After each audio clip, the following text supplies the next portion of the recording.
Hello, my dear students. Welcome back to the series about reading the books in English.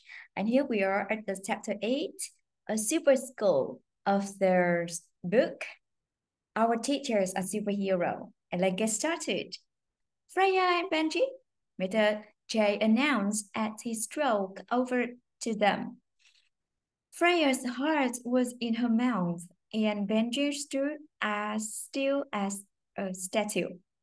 Caught wandering the corridor twice in one lunchtime, Freya closed her eyes and held her breath, waiting for inevitable. A job for you too, Mr. J continued. Just as Freya was deciding what she wanted on her headstone, I'm sure you're both up to the challenge. Freya opened her eyes and listened.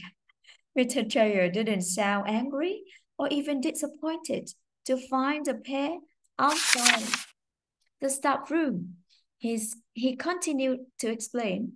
Apparently, a couple of important visitors have just arrived in school, and the head teacher had asked for some sensible pupils to show them around. Miss Schofield had been to the staff room to see whether anyone had been chosen, and Freya and Benji were the first to be spotted for the role.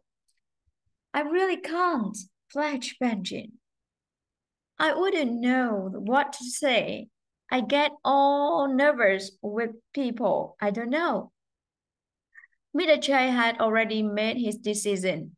Calmly, he reassured them that they would be fine ambassadors for the school and that he was sure he'd do a great job. Ushering them towards the reception, he said that he had to dash and was leaving them in Miss Schofield Capable's hands. It turned out that the visitor, a man and a woman from the local council, were a very friendly pair. Benjamin had indeed been a little nervous at first, letting Freya do all the talking until about halfway round when his confidence grew. Enthusiastically, he began pointing out the artwork on the walls, explaining who had created it and what it was about. Just around that time, something strange occurred. Walking back toward reception with the visitors, they spotted Mr. J disappearing into the staff toilet. Not too strange in itself, but as the door was closing behind him, Freya and Benji both caught sight of a flurry of yellow and blue in the narrowing gap before the door clicked shut. Was it the moment they had been trying to catch? Was Mr. J changing in a whirlwind motion into his superhero costume? Mouths agape. They collected their thoughts as the council visitor paused in slight confusion. Shall we go down here next? One of the visitors pointed to the opposite direction, to where Benji really wanted to focus his attention. I'd love to see the rest of your classroom. Benji racked his brain for any reason that he could come up with to stay exactly where they were and see who or what would come out of that bathroom. Unfortunately, there was nothing in the area which would be any interest to two important visitors.